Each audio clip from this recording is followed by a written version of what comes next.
तो दूसरा है पॉलिटिकल डिसेंट्रलाइजेशन। तीसरा, जैसा मैंने बताया कि दिल्ली के अंदर आज व्यापारियों के ऐसी पॉलिसीज बनाई गई हैं, जानबूझ के पॉलिसीज बनाई गई हैं कि उनको मजबूरी में एक्सटॉर्शन किया जाता है उनसे।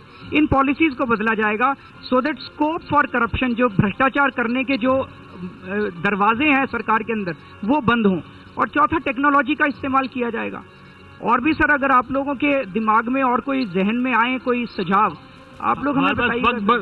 बस थोड़ा सा बचा, तो बस आखिरी एक दो सवाल ले लेते हैं। अरविंद जी, आपने बहुत अच्छी बातें कही। मैं आपसे एक फिलोसॉफिकल क्वेश्चन पूछना चाहूंगा, और वो दिबांग जी ने भी पूछा। यू नो, दे से everything is fair in love and war, and you declared a war on corruption. तो चाहे चुनाव हो या अगर आपकी सरकार आ गई या आप सरकार में भागीदार हुए, तो क्या आपके लिए मीन्स उतने इंपॉर्टेंट है जितना एंड इंपॉर्टेंट है? आप करप्शन को दूर करना चाहते हैं।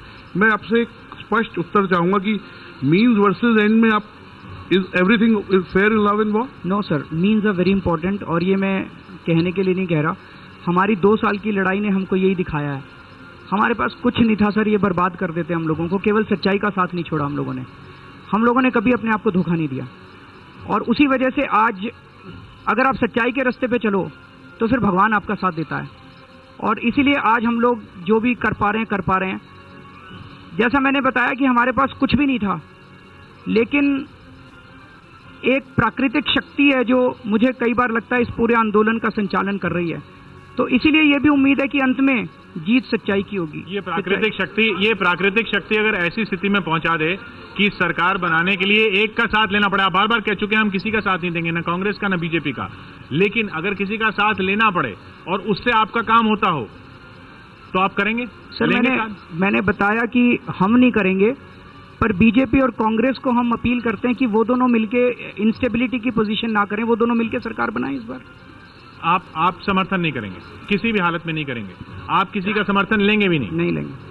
आखिरी 2 मिनट हमारे पास बचे हैं अरविंद जी। हम आप जी बहुत से सवाल हैं, बहुत अहम सवाल हैं, मैं मानता हूं, लेकिन क्योंकि वक्त हमारे पास कम है, मैं आखिरी 2 मिनट आपको देना चाहूंगा अपने समापन के लिए।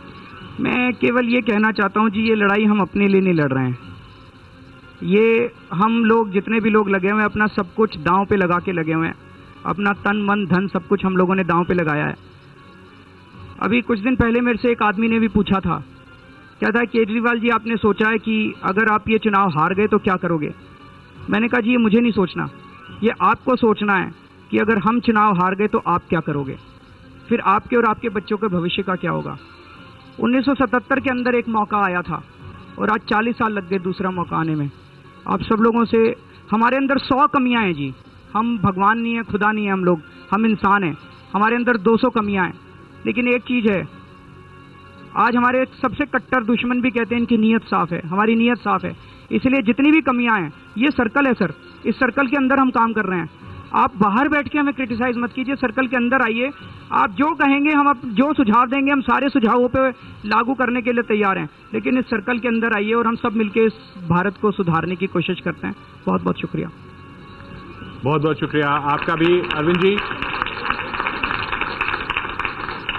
अरविंद केजरीवाल थे हमारे मंच पर। घोषणा पत्र आप देखते रहिए एबीपी न्यूज।